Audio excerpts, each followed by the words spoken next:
Саламатсыздар, мен мыйзамды колдойм. Мыйзамга дагы бир жаңылыкты айтпай коюпсуз. Баягы депутаттык топтогу жазалат депчи. Мен сизге жолдошдор менен суроо. Баш мыйзам боюнча фракция менен депутаттык топтун укугу бирби? Бирдей Жогорку Кеңештин регламенти боюнча мыйзамда дагы 11-беренеде көрсөтүлгөн. Парламенттик фракциянын депутаттык топтун ыйгарым укуктары бирдей деп. Эгерде мыйзам жок болсо, ошондо баш мыйзам иштейби? Ооба. Мен тиги Салим Анайымга айтып коеюн, саламатсызбы? Мен сизге бир жолу кат жолдосом, сиз мага жооп берипсиз. Мен өзүмдүн атыман, Мекенчил тобунун атынан жаздым эле, сиз укугуңуз жок. Сиздики фракция эмес, сиз депутаттык топсуз деп. Ошону окуп алдыңызбы? Азыр айта аласызбы мага, Элмир Акиевич, мен адашып калыпмын деп?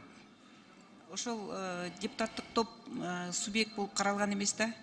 Закондо фракция, комитет, анан төрага эле субъект боло алат биздин сунуш бергенге. Азыр биз ошо жаңы проект Жок, түшүндүм. Эжеке, сизге чоң рахмат. Кириптир, депутаттык топ дегенди киргизипсиз. Мен зам министрден сурадым. Депутаттык топ менен фракциянын ыйгарым укугу Конституцияда жазылгандай бирби десем, ооба деп атат. Анан сиз мага дагы айттыңыз. Сиз азыр түшүндүңүзбү ошондо мен жазган катымы? Ооба, түшүндүм. Рахмат, түшүнтүп эле койсоңуз болот эже. Мен сизге жазганмын. Баш мыйзамда фракция менен депутаттык топтун ыйгарым укугу бир деп. Эми дагы бир кичине тийишип коеюн эжеке сизге. Бардыгы эле өз ишин айтып атпайбы? Аскар Карбаев деген жакшынакай композитор бар. Анын келинчеги Чолпон Алсейитова деген бар. Мен сизге буну жеке дагы айтканмын. Чолпон Алсейитова 30 жылдан бери сахнада. Анын алдына чыгып кеткен ырчымын деген адам балким аздыр.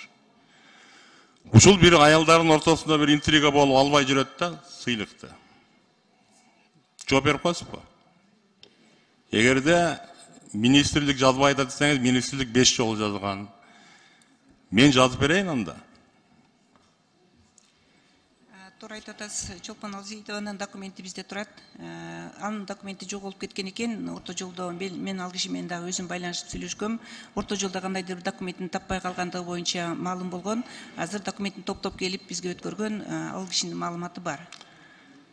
Ал киши татыктуу экенине ынанасыз да, туурабы? Эми комиссияда карап. Жок, комиссияда карайсыз, билем, мага мыйзамды айтпасаңыз, комиссияда карайсыз. Аны бүт Кыргызстан тааныйт. Мына азыр документи жоголуп кетти дедиңиз. Эртең дагы документи жоголуп кетпейби? Жоголуп кетпейт. Эми жоголуп кетти. Кепилдик бересизби? Мен өзүм оюм боюнча татыктуу. Ал кишини мен жакшы билем. Чоң рахмат сизге. Урматтайм сизди. Рахмат.